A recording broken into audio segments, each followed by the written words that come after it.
झारखंड में JSSC CGL को लेकर 24 दिन से चल रहा आंदोलन, आखिर सरकार को परीक्षा रद्द करनी ही पड़ी। लेकिन रुकिए, परीक्षा रद्द होने के बाद भी मामला खत्म नहीं हुआ, क्योंकि अब सवाल है आगे क्या होगा और उन उम्मीदवारों का क्या होगा जिन्होंने इसी परीक्षा के जरिए अपनी नौकरी हासिल की थी।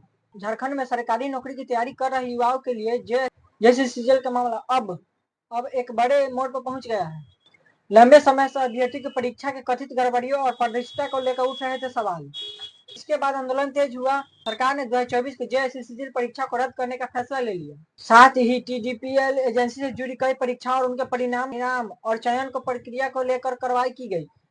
लेकिन असली सवाल यहीं से शुरू होता है।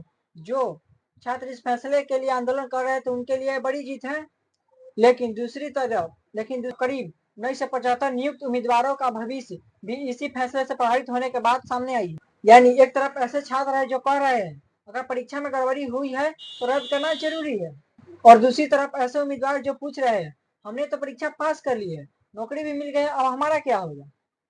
अब सरकार के सामने सबसे बड़ी चुनौती यही है कि भर्ती प्रक्रिया को दोबारा कैसे पारदर्शी बनाया जाए। सरकार ने परीक्षा व्यवस्था को सुधार और जांच के लिए कदम उठाने की बात कही है, लेकिन कुछ प्रदर्शनकारी अभी भी सीबीआई जांच की मांग कर रहे हैं। और यही ब्रेनविक का सबसे बड़ा सवाल है। अगर भर्ती परीक्षा में गड़बड़ी की शिकायत सामने आती है तो जांच और कार्रवाई में इतनी देरी क्यों हो रही है?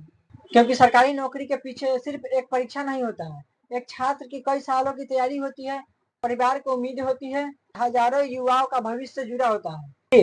इसलिए असली समाधान सिर्फ परीक्षा रद्द करने का नहीं है। समाधान तब होगा जब भर्ती प्रक्रिया पारदर्शी हो, जिम्मेदारी तय हो और दोषी पाए जाने वाले पर कार्रवाई हो, और ईमानदारी से परीक्षा देने वाले उम्मीदवारों का भविष्य सुरक्षित रहे। अब आपसे सवाल है, जैसे सीजीएल को रद्द करना सही फैसला या पूरी जांच करके आगे कार्रवाई होनी चाहिए? कमेंट में अपनी राय जरूर लिखें।